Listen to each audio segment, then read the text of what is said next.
आज तक रेडियो सुनता है सारा जहां।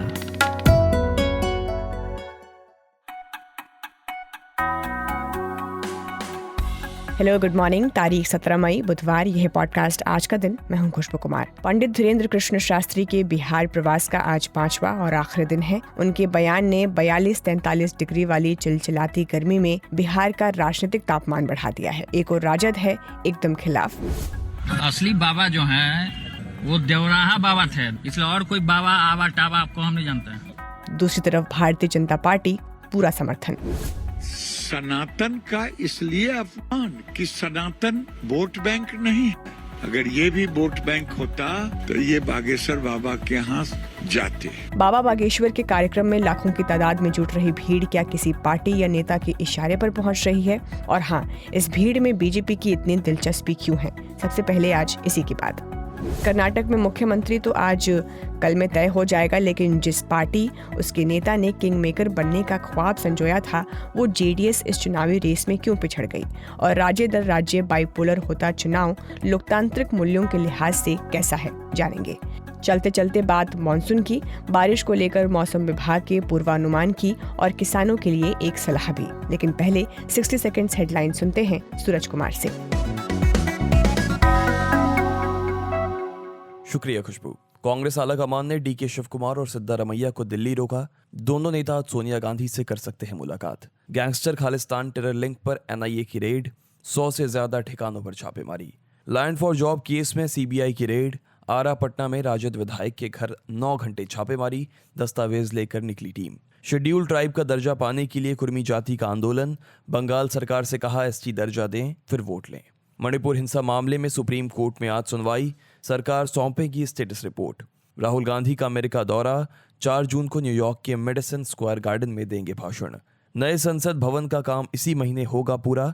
30 मई को पीएम मोदी कर सकते हैं उद्घाटन।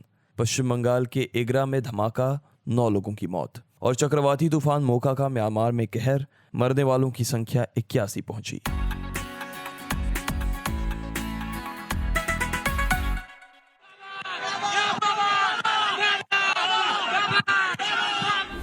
गर्मी की प्रचंड दोपहरी में टेम्पू, ट्रैक्टर, बस, दोपहिया, 4 पहिया जो मिला उसको पकड़ पटना से तकरीबन 20 किलोमीटर दूर नौबतपुर के तरेत पाली मठ पहुंचे ये भक्त हैं पंडित धीरेन्द्र कृष्ण शास्त्री के। ये अपने बाबा बागेश्वर की एक झलक पाने के लिए बेताब हैं। एक झलक मिल जाए। मैं सुबह से आके वेट कर रही हूँ, लेकिन एक दर्शन नहीं मिला उनका। इतना लाखों लोग आए हैं उनसे मिलने के लिए, उनका दर्शन एक बार बस मिल जाए तो मतलब समझिए तर गए, जीवन धन्य हो गया। बाबा के दर्शन देख करके चले जाएंगे। नहीं, हम लोग यहाँ दर्शन के लिए आए हैं, कथा हम लोग घर से ही सुनेंगे। मध्य प्रदेश का जिला छतरपुर, यहाँ के गड़ा गांव के बागेश्वर धाम के पुजारी हैं धीरेन्द्र शास्त्री। फिलहाल 5 दिवसीय बिहार प्रवास पर हैं। शनिवार से उनका यहाँ हनुमंत पाठ का जो कार्यक्रम शुरू हुआ, आज उसका आखिरी दिन है। मेरे पागलों, बिहार के पागलों, एक बात याद रखना, तुम्हारी जिंदगी में अगर संकट है तो हमारे बागेश्वर बालाजी संकट मोचन है। उनके कार्यक्रम में हर दिन लाखों लोग पहुंच रहे हैं। उनके भक्तों का दावा है कि वे उनकी शंका, समस्या, जिज्ञासा का समाधान कर देते हैं। पंडित धीरेन्द्र शास्त्री को पूजने वाले कहते हैं कि उनको दिव्य शक्ति हासिल है। वहीं और लोग, खासकर उनके आलोचक, इसे अंधविश्वास बताते हैं। हमारे पास है वाईफाई, फिर बाद में कहो गुरुजी हमारी पोल खुल गई नेशनल चैनल पे ठटरी के बरे न कटा, इसीलिए पूछना वही जो तुम सुन पाओ। दरअसल महाराष्ट्र के नागपुर में एक कार्यक्रम के दौरान इन पर अंधविश्वास फैलाने का इल्जाम लगा था। उसके बाद ये राजनीति, समाज और हाँ, सोशल मीडिया के केंद्र में आ गए। केंद्र में वे बिहार की राजनीति के भी हैं इन दिनों। बीजेपी के सांसद से लेकर केंद्र में मंत्री तक उनका खुले तौर पर समर्थन कर रहे हैं। बीजेपी के नेता मनोज तिवारी से लेकर गिरिराज सिंह बाबा बागेश्वर के बिहार प्रवास के दौरान पलक पावड़े बिछाए हुए दिखे। तो मुझे बड़ी खुशी इस बात की है कि बिहार के लोगों ने दिल खोल करके बागेश्वर धाम के पीठाधीश्वर धीरेन्द्र कृष्ण शास्त्री जी का इस हनुमान जी के कथा में स्वागत किया। बिहार एक ऐसा राज्य है, ये परिवर्तन का राज्य है और देश के सनातन को जगाना है तो बिहार की भूमि में रह रहे सनातनियों को जगाना होगा। लेकिन उनको लेकर हर किसी की राय ऐसी नहीं है। चुनावी रणनीतिकार प्रशांत किशोर ने बीजेपी के इस प्रेम पर चुटकी ली। जय श्री राम का फोटो लगाते लगाते अब धीरेन्द्र शास्त्री का फोटो लगा रहे हैं, तो वही दिखाता है कि उनकी कितनी तरक्की हो रही है। अब राम जी पर भरोसा कम हो गया होगा, तब शास्त्री जी पर भरोसा करके चलेंगे। दरअसल पंडित धीरेन्द्र शास्त्री हिंदू राष्ट्र की वकालत करते हैं। कल बिहार में भी वे बोले कि बिहार से ही हिंदू राष्ट्र की शुरुआत होगी। इस पर मुख्यमंत्री नीतीश कुमार ने धीरेन्द्र शास्त्री का नाम तो नहीं लिया, लेकिन कहा कि इस तरह की बात नहीं करनी चाहिए, ये संविधान सम्मत नहीं है। कि जितने धर्म को मानने वाले लोग हैं सबकी इज्जत है, और कहीं इधर उधर लोगों के भी में इंटरफेयर नहीं करना चाहिए। ये अलाउड है। कोई कुछ बोल रहा है तो अपने मर्जी से बोल रहा है, तो सबसे कोई वैल्यू है? इसलिए सब खत्म बात है। अरे देश के संविधान को भी समझना चाहिए ना। और देश के संविधान का उल्लंघन कोई कर रहा है तो अब आप ही को देखना चाहिए। आरजेडी नेता और पर्यावरण मंत्री बिहार के तेज प्रताप यादव ने कहा कि वे उन्हें बाबा मानते ही नहीं हैं। असली बाबा जो हैं वो देवराहा बाबा थे। देवराहा बाबा जैसे कोई बाबा नहीं हुए। वो 400 साल जिंदा रहे देवराहा बाबा, इसलिए देवराहा बाबा को हम लोग मानते हैं। उन्हीं के आशीर्वाद से हमारा जन्म हुआ, इसलिए और कोई बाबा आवा टाबा आपको हम नहीं जानते। सवाल है कि मध्य प्रदेश, छत्तीसगढ़ जैसे राज्यों में जिस पंडित धीरेन्द्र शास्त्री का प्रभाव है, वे अचानक बिहार की राजनीति की धुरी किस तरह बन गए, जहां सत्ता पक्ष से लेकर विपक्ष उन पर एक के बाद एक दूसरा बयान दे रहा है। उनको लेकर छिड़े इस विवाद की शुरुआत कहां से हुई और किस तरह इसमें एक एक कर चित्र विचित्र अध्याय जुड़ते चले गए, पूछा मैंने पटना में इंडिया टुडे मैगजीन के कॉरेस्पॉन्डेंट पुष्यमित्र से। देखिए, धीरेन्द्र शास्त्री तो मध्य प्रदेश में और अपने इलाके में जो कर रहे हैं वो सबको मालूम ही है। बिहार से उनका रिश्ता जुड़ना तब शुरू हुआ जब आपको याद होगा तमिलनाडु का प्रकरण शुरू हुआ और यहाँ के एक यूट्यूबर उस मामले में आरोपी बने, मनीष कश्यप। तो ऐसी खबरें आई कि मनीष कश्यप पहले धीरेन्द्र शास्त्री के दरबार में भी गए थे और वहां उनकी मुलाकात भाजपा नेता कैलाश विजयवर्गीय से भी हुई थी और बहुत सारी चीजें ऐसी भी आई थी। तो ऐसा कहा जा रहा था, हालांकि उसके बहुत स्पष्ट प्रमाण नहीं आए, लेकिन कहा जा रहा था कि शायद मनीष कश्यप और ये जो बाबा है धीरेन्द्र शास्त्री, इनके बीच कुछ बातचीत हुई और कैलाश विजयवर्गीय भी वहां थे। वह यहाँ से बिहार का उनका कनेक्शन शुरू हुआ और जब बिहार वे आए कार्यक्रम को लेके तो फिर राजनीतिक बयानबाजियां शुरू हो गई। सबसे पहले राजद नेता तेज प्रताप यादव ने कहा कि वो अगर ये बाबा कोई गलत बयान यहाँ देते हैं और धार्मिक द्वेष फैलाते हैं तो उन्होंने एक दल बनाया हुआ है, तो वो दल इसका विरोध करेगी और इनको दिक्कतें होंगी। तो पहले शुरुआत वहां से हुई। उसके बाद से जब ये बाबा बिहार आ रहे थे उस वक्त भाजपा के दफ्तर के आसपास कई पोस्टर ऐसे लगे जिसमें भाजपा नेताओं ने कहा कि जो लोग धीरेन्द्र बाबा का विरोध कर रहे हैं उनको या तो पागल खाने चले जाना चाहिए या पाकिस्तान चले जाना चाहिए। इस तरह के एक पोस्टर लगा। दूसरा चरण तब शुरू हुआ जब बाबा धीरेन्द्र शास्त्री ने तेजस्वी यादव से मिलने की इच्छा जाहिर की और उनको आमंत्रित भी किया, और तेजस्वी यादव ने बहुत ही सधे तरीके से इसको मना कर दिया और कहा कि हम जनता के काम में व्यस्त रहते हैं, ये जनता का काम नहीं है, इसलिए हम वहां नहीं जाएंगे। तो इस तरह से राजद और भाजपा के बीच इस बाबा को लेकर बयानबाजी हो रही है और ऐसा लग रहा है जिस तरह से इनके आयोजन में भाजपा के कई सांसद मौजूद हैं। खुद सांसद मनोज तिवारी उनकी गाड़ी को ड्राइव करते हुए आयोजन स्थल तक गए। ये तमाम चीजें मिलजुल कर ऐसे लग रही है कि भाजपा इसके समर्थन में है और कुछ ऐसे भाजपा के सांसद हैं जिनको लगता है कि ये बाबा अगर सभा कर रहे हैं और उसमें जो भारी भीड़ उमड़ रही है, इससे उनके चुनाव में भी उनको मदद मिलेगी, क्योंकि इतनी भीड़ उमड़ रही है वो अमूमन किसी बड़े नेता के आयोजन में भी आजकल नहीं उमड़ती है। इस भीषण गर्मी में लाखों लोग उस आयोजन में जुट रहे हैं। ये बड़ी ऐसी बात है जिसका कोई भी राजनीतिक फायदा उठाना चाह रहा है।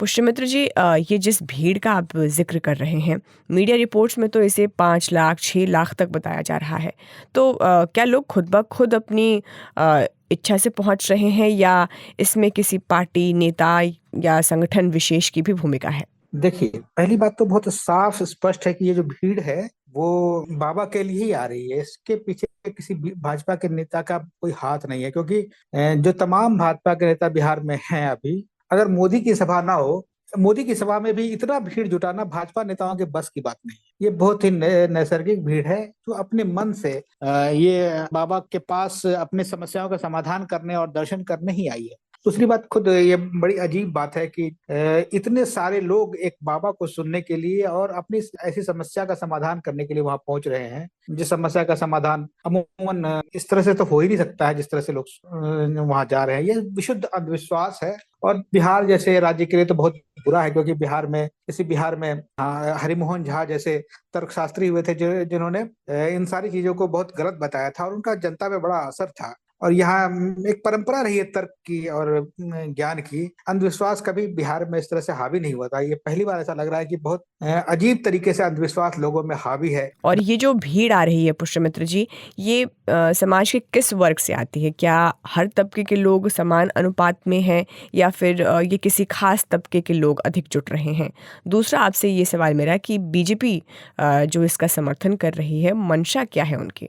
दरअसल ये एक तरह से टेस्टिंग ग्राउंड भी है बीजेपी जैसी पार्टी का, कि जनता आखिर सोचती किस तरह से है और क्या सोचती है। अगर एक बाबा जो अपने पूरे गेटअप से, अपने पूरे हाव भाव से, बातचीत से भी संत नहीं लगता है, उसकी पूरी एक छवि जो है, जो कोई भी अगर समझदार आदमी देखे तो वो उसमें संतों वाली बात नहीं है। लेकिन जनता मानती है कि ये उनकी समस्या का समाधान कर सकते हैं। और अगर लाखों की भीड़ एक ऐसे बाबा के पास जा रही है जिसका कोई भरोसा नहीं कि वो समस्या का समाधान कर सकता है या नहीं, जिसमें कोई संतत्व भी नहीं है, तो ये भी एक टेस्टिंग ग्राउंड है भाजपा जैसे राजनीतिक पार्टी के लिए कि लोगों को चमत्कारों पर कितना भरोसा है। और उस चमत्कार के जरिए जब ये धीरेन्द्र शास्त्री अपने प्रवचन में कहते हैं कि बिहार को हम हिंदुत्व की ज्वाला बिहार से ही भड़केगी और बिहार से ही हिंदुत्व की शुरुआत होगी, तो वो पूरी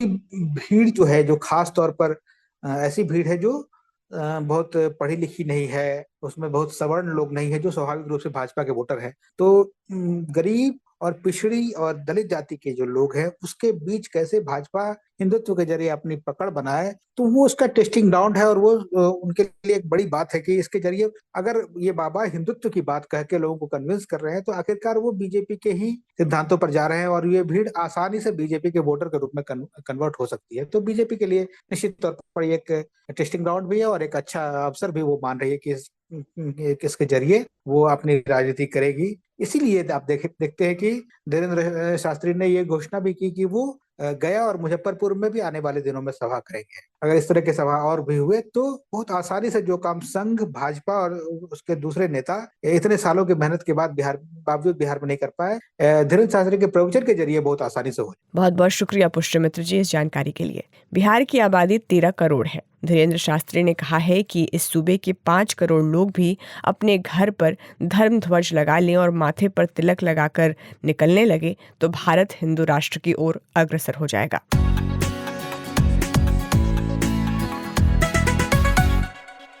और अब बात बेंगलुरु नहीं दिल्ली की, क्योंकि जो बेंगलुरु में तय होना था 3 दिन बीत जाने के बाद दिल्ली में भी तय नहीं हो सका है। कर्नाटक कांग्रेस के विधायक दल का नेता यानी मुख्यमंत्री राज्य का कौन होगा, ये अब एक पहेली है जिसे सुलझाने के लिए कल कई दौर की बैठक हुई राष्ट्रीय अध्यक्ष मल्लिकार्जुन खड़गे के घर। राहुल गांधी, डीके शिव कुमार, सिद्धारमैया से लेकर और कई स्टेक होल्डर खड़गे से मिलने बारी बारी गए। बात हुई लेकिन शायद बनी नहीं। बनी भी तो बाहर कुछ ठोस नहीं आई। हाँ, रिपोर्टर बॉडी लैंग्वेज पढ़कर अंदाजा जरूर लगाते रहे। पता चला है कि आज 11 बजे खड़गे के घर पर एक बैठक होगी और उसके बाद मुख्यमंत्री के नाम का या जो फॉर्मूला बना है इतनी मंत्रणा के बाद शायद उसका ऐलान हो जाए। तो ये हुई एक बात। और बात उसकी जो पर्दे पर है फिलहाल, कर्नाटक चुनाव परिणाम के बाद जो निपत्थे में चला गया, उसकी थोड़ी खोज खबर आज लेंगे। हम बीजेपी की नहीं बल्कि उस क्षेत्रीय पार्टी की बात कर रहे हैं जिसका जनाधार इस चुनाव में ऐतिहासिक तौर पर खिसक गया, जनता दल सेक्युलर। पूर्व प्रधानमंत्री एच.डी. देवेगौड़ा की पार्टी, जिसके फिलहाल मुखिया उनके बेटे कुमारस्वामी हैं। जनता दल से अलग होकर अस्तित्व में आई जेडीएस वैसे तो पिछले 24 साल में लगातार वहां के राजनीति के केंद्र में रही। 3 बार जेडीएस गठबंधन सरकारों का हिस्सा भी रही, लेकिन इस बार उन्हें करारी शिकस्त मिली है। जिस जेडीएस के पास 18% वोट बैंक हमेशा रहता था, वो जैसे तैसे लगभग 13% वोट इस चुनाव में जुटा पाई। सीट उसके 37 से लुढ़क के 19 पर आ गए। सवाल अब यह है कि इस विधानसभा चुनाव में जनता दल सेक्युलर के वोट प्रतिशत और सीट के खिसकने की वजह क्या रही। पूछा मैंने election analyst and commentator Amitabh Tiwari से। देखिए, इस चुनाव में कर्नाटक में क्या हुआ है कि कर्नाटक ही क्या, अगर आप अक्रॉस स्टेट्स देखेंगे तो ज्यादातर कॉन्टेस्ट बाइपोलर होते जा रहे हैं। तो बाइपोलैरिटी जब भी होता है, जो तीसरा फोर्स होता है, उसका वोट जो है घट करके बाकी नंबर 1 और नंबर 2 पार्टी में डिस्ट्रीब्यूट होता है। अब यहाँ पे वोटर को ये लगा कि जनता दल सेकुलर तो भाजपा को हरा नहीं सकती, नंबर 1 बात। तो जो वोक्कालिगा समाज को छोड़ करके, जो उनका कोर वोट ब्लॉक है, उसको छोड़ करके जो वोटर उन्हें वोट करते थे, जैसे मुस्लिम, दलित, अदर ओबीसीज, वो लोग एक तरफा कांग्रेस की तरफ शिफ्ट हो गए, ऐसा लगता है। दूसरी बात, कहीं ना कहीं कुछ वोटर को ये भी लगता है कि ये जो पार्टी है, अगर इसको ठीक ठाक सीटें आ जाती हैं तो एक हंग असेंबली होगी, जिसकी वजह से इंस्टेबिलिटी होती है, और इसकी वजह से भी शायद इनका जो वोट है वो कम हो गया हो। और फैमिली कंट्रोल्ड पार्टी है, और फैमिली में ही कुछ डिस्प्यूट्स और डिविजन्स इस बार हो गए थे। एक ही समाज पे डिपेंडेंट है वो कलेगा समाज, और एक ही रीजन पे डिपेंडेंट है जो है ओल्ड मैसूरू रीजन। और ओल्ड मैसूरू रीजन में क्या हुआ है कि बीजेपी ने अच्छा प्रदर्शन किया है in terms of vote share, जो वहां पे नंबर 3 पार्टी हुआ करती थी, और ओल्ड मैसूरू से ही सारी सीटें लगभग जेडीएस की आया करती थी, सारी यानी 75% से ऊपर जो उसकी सीट्स है। तो ओल्ड मैसूरू में जब बीजेपी ने अच्छा प्रदर्शन किया है in terms of vote share, तो उसने जेडीएस के वोट ब्लॉक में सेंध मारी है, क्योंकि वो कलेगा समाज जो है वो एक्चुअली लोकसभा में कांग्रेस बीजेपी को वोट करता है और विधानसभा में जेडीएस को वोट करता था। तो जेडीएस का वोट कम हुआ ओल्ड मैसूरू रीजन में, बीजेपी का बढ़ा, जिसकी वजह से कांग्रेस और जेडीएस के बीच में जो मेन कॉन्टेस्ट होता था, कांग्रेस को एक और बढ़त मिल गई। बीजेपी ने कांग्रेस को यहाँ पे एक तरह से मदद कर दी जेडीएस को नुकसान पहुंचाने में ओल्ड मैसूरू रीजन में, और जिसकी वजह से अमूमन ये रिजल्ट हमको जेडीएस का देखने का मिला है। अमिताभ जी, एक सवाल मेरा आपसे ये कि एक आकलन किया जा रहा है कि अब जेडीएस उतनी दमदार पार्टी नहीं रही, उनके अस्तित्व पर खतरा है। तो एक चुनाव परिणाम के बेसिस पर ये कहना आपको नहीं लगता कि थोड़ी जल्दबाजी है?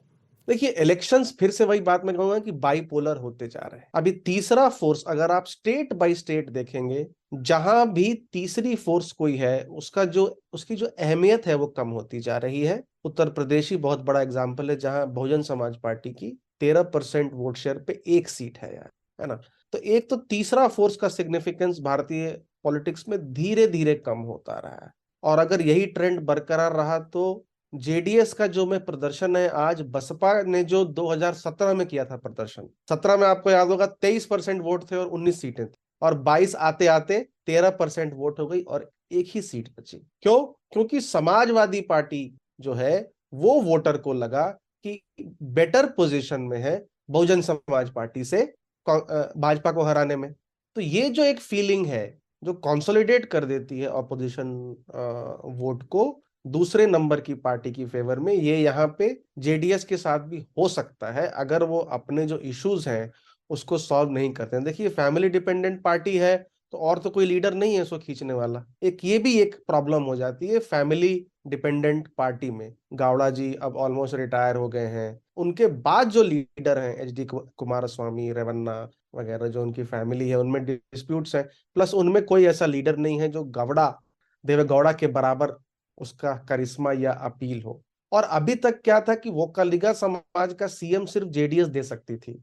अब डीके शिव कुमार जो स्टेट प्रेसिडेंट हैं कांग्रेस के, उनके आने से क्या हो गया है कि समाज को यह भी दिखता है कि कांग्रेस का भी वोक्कालिगा सीएम हो सकता है, जिसकी वजह से वोक्कालिगा वोट बैंक में भी इस बार भी टूट हुआ है, 8% के करीब कम हुआ है, जो 7% कांग्रेस को गया है। ये और भी टूट सकता है अगर डीके शिव कुमार ही सीएम कैंडिडेट घोषित हो जाए कांग्रेस के, या कोई फॉर्मूला के तहत क्लियरली एस्टैब्लिश हो जाए कि डीके शिव कुमार 2 साल 3 साल 2.5 साल में सीएम होने वाले हैं। इसलिए अस्तित्व की लड़ाई।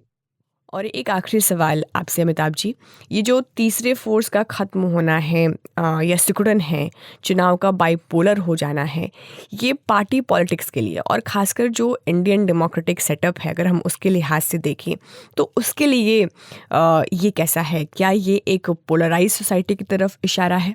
हाँ, ऑफ कोर्स ये एक इंडिकेशन है कि समाज पिछले 9 साल में पोलराइज होता जा रहा है। तो या तो फॉर मोदी या अगेंस्ट मोदी, या फॉर बीजेपी या अगेंस्ट बीजेपी, या फॉर कांग्रेस या अगेंस्ट कांग्रेस की एक धारणा, विचारधारा जो है वो होती जा रही है। दूसरा इसका कारण बहुत बड़ा है कि जो लेफ्ट पार्टीज एक टाइम पे बहुत बड़ा रोल प्ले करते थे भारतीय पॉलिटिकल सिस्टम में, आज की डेट में ऑलमोस्ट खत्म हो गए हैं। तो तीसरा फोर्स तो वही थे एक्चुअली, करेक्ट। अब अलग अलग राज्यों में अलग अलग पार्टी तीसरी फोर्स हो गई है। और यूएस में तो 2 पार्टी सिस्टम ही है। तो ऐसा नहीं है कि डेमोक्रेसीज में 2 पार्टी सिस्टम्स नहीं है। जो तीसरा फोर्स है वो धीरे धीरे किसी एक इन दोनों में से किसी एक दल की तरफ अलाइन हो सकता है। और 2 पार्टी सिस्टम जब होगा तो ये first pass the post system की जो एक वीकनेस है, जो बार बार कही जाती है कि 37% वोट ही मिला है बीजेपी को, लेकिन वो सरकार बनाने में सफल हुई है, या पहले भी कांग्रेस को 44-45% ही वोट मिला करता था और फिर भी वो सरकार बनाने में कामयाब होती थी। तो ये एक जो एक मिसकंसेप्शन है या धारणा है, वो भी सेटल हो जाएगी अगर ये अल्टीमेटली धीरे धीरे हम 2 पार्टी सिस्टम की ओर जाएं। जिसको 51% वोट रहेगा, यानी जिसको मेजोरिटी सपोर्ट रहेगा, वही पार्टी जो है सरकार में एस्टैब्लिश रहेगी। बहुत बहुत शुक्रिया अमिताभ तिवारी। बाइपोलर होते चुनाव अंततः हमें 2 पार्टी सिस्टम की तरफ ले जाते हैं।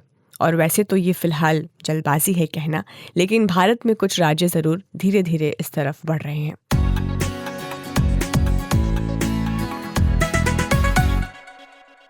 और हम बढ़ते हैं अपनी अगली खबर की ओर। बात हम आज करेंगे खेती की, किसानी की, बारिश की और मानसून की। भारतीय अर्थव्यवस्था में कृषि की हिस्सेदारी करीब 20% है। देश की तकरीबन आधी आबादी खेती पर निर्भर है और अच्छी खेती के लिए, अर्थव्यवस्था की बढ़िया सेहत के लिए चाहिए समय पर और सामान्य बारिश। और इसका दरवाजा है केरल में मानसून। कल मौसम विभाग ने बताया कि इस बार मानसून संभव है 4 दिन के देरी से आए। पिछले साल यानी 2022 में मानसून 29 मई को केरल पहुंचा था, वहीं 2021 में ये 1 जून को पहुंचा था। मौसम विभाग की अगर हम माने तो इस साल मानसून के सामान्य रहने का अनुमान है। इस खबर पर अधिक जानकारी के लिए मैंने फोन मिलाया आज तक रेडियो रिपोर्टर और इस विषय के जानकार कुमार कुणाल को। देखिए, इस बार जो केरल में मानसून के आने का अनुमान है वो 4 जून की तारीख तय की गई है। आमतौर पर 30 मई के आसपास मानसून आता है केरल में, लेकिन इस बार जो मानसून की तारीख है वो 4 जून की है। और उसमें उम्मीद ये है कि या तो 4 दिन उसके पहले आ सकता है या देर से आ सकता है। यानी अगर 4 दिन पहले आ गया तो इसका मतलब है कि सामान्य स्थिति जो रहती है 30 मई की, उसी तारीख तक पहुंच जाएगा। लेकिन केरल से पहले हिंदुस्तान के कुछ हिस्से में ये मानसून पहले ही दस्तक देगा। आज जिस तरीके से 17 तारीख है, उम्मीद ये है कि 19 तारीख तक ये मानसून अंडमान निकोबार के कुछ हिस्सों में पहुंच जाएगा। यानी भारत में आधिकारिक तौर पर मानसून की एंट्री 20 मई से पहले होने की संभावना है। लेकिन जो मुख्य तौर पर माना जाता है वो केरल का ही मानसून माना जाता है और उसके बाद धीरे धीरे मानसून की गतिविधियां ऊपर की ओर बढ़ती हैं। लेकिन जहां तक मानसून किस तरीके का होगा, बारिश किस तरीके की होगी, उसको लेकर के जो अलग अलग पूर्वानुमान है उसमें अलग बातें कही गई हैं। हालांकि जो मौसम विभाग है IMD, उसका पूरा अनुमान यही था कि सामान्य बारिश होगी। कुणाल, सामान्य बारिश का मतलब क्या होता है और किसानों के लिए क्या सुझाव रहेगा? सामान्य बारिश उस स्थिति में होती है जब 95% से अधिक बारिश हो या 95% तक हो। अगर उससे कम बारिश होती है तो उसे डेफिसिट में यानी कम बारिश वाला माना जाता है। तो जो मौसम विभाग ने अनुमान लगाया है उसके मुताबिक लगभग 95% के आसपास बारिश होगी, यानी सामान्य के रेंज में है। लेकिन चूंकि जुलाई से जो गतिविधियां हैं या मौसम की जो परिस्थितियां हैं वो बहुत अच्छी नहीं रहने वाली है, अनुकूल नहीं रहने वाली हैं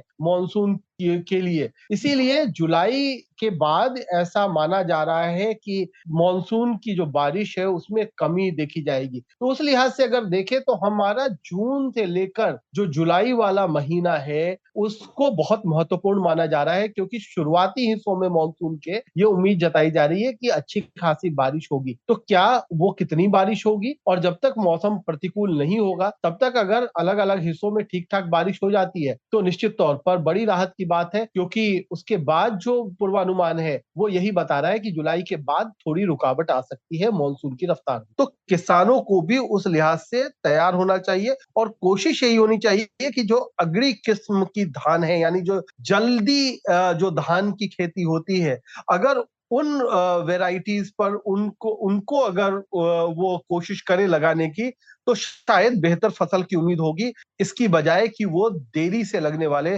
धान पर ज्यादा आश्रित हो। ये थे आज तक रेडियो रिपोर्टर कुमार कुणाल।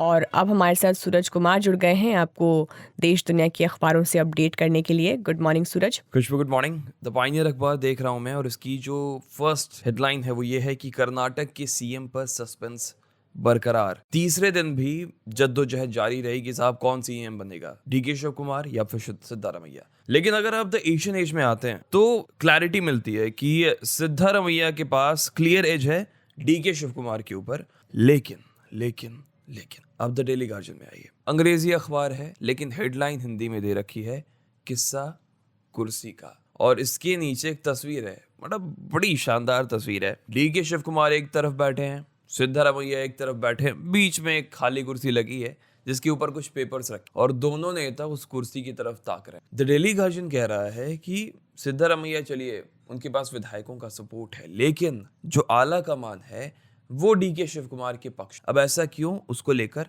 अखबार ने कारण लिखा है। 2013 में कांग्रेस पार्टी 120 सीट लेकर आती है राज्य में। सिद्धारमैया तुरंत स्मूथली राज्य के मुख्यमंत्री बना दिए जाते हैं। खड़गे भी कैंडिडेट थे लेकिन उनको किनारे कर दिया जाता है। वही खड़गे जो आज कांग्रेस पार्टी के अध्यक्ष हैं और वही खड़गे जो सिद्धारमैया के भविष्य का फैसला कर रहे हैं। मतलब ये भी कितनी बड़ी बात है ना। एक नेता जिसको सिद्धारमैया के कारण ही मुख्यमंत्री का पोस्ट नहीं मिल सका, आज वही नेता सिद्धारमैया मुख्यमंत्री बनेंगे या नहीं बनेंगे उसको डिसाइड करता है। अच्छा, तो उस दौरान की तो ये बात हो गई, लेकिन 2023 में कांग्रेस ने उससे ज्यादा सीटें लाई। 15 सीटें 2013 से ज्यादा हैं इस बार कांग्रेस को, लेकिन सिद्धारमैया को वेट कराया जाता है। हाई कमांड कहता है कि आप वेट कीजिए, हम डीके शिव कुमार की भी बात सुनेंगे। तो ये फर्क है पिछले चुनाव में और इस चुनाव में, और इसीलिए ये कहा जा रहा है, द डेली गार्जियन ये कह रहा है कि डीके शिव कुमार पसंद हैं आला कमान के, भले ही विधायकों का जो सपोर्ट है वो आप सिद्धारमैया की तरफ देख सकते हैं। अब ये तो एक खबर हो गई। अगर हिंदुस्तान हिंदी अखबार की तरफ हम बढ़ते हैं, कर्नाटक की स्टोरी है वो सेकंड या थर्ड नंबर पे उसको अखबार ने जगह दी है, लेकिन जो पहली स्टोरी है वो है दिल्ली एनसीआर में जो दम घोंटू धूल 2 दिन तक उड़ता रहा। परसों रात से खुशबू मुझे याद है, जब मैं दफ्तर से घर आ रहा था तो पूरे रास्ते पर धूल आंखों में लग रहा था, बाइक चलाने में भी दिक्कत हो रही थी। और कल दोपहर तक हमने देखा कि दिल्ली में पूरा धूल का बवंडर उड़ ही रहा था। और इसको लेकर ये कहा है अखबार ने कि तापमान बढ़ने, बारिश न होने से जो रेगिस्तान से जो गर्द है वो दिल्ली आ रही है, और आज बूंदाबांदी की हालांकि संभावना है, तापमान में गिरावट के आसार बताए जा रहे हैं। तो दिल्ली वासियों के लिए साहब राहत की खबर है, क्योंकि अभी अगर मैं खिड़की से बाहर देखूं तो धूप बहुत ही तेज है साहब। तो अगर ऐसा हो जाए तो मुबारक, लेकिन ईडी के लिए मुबारकबाद की स्थिति नहीं है। क्यों भाई?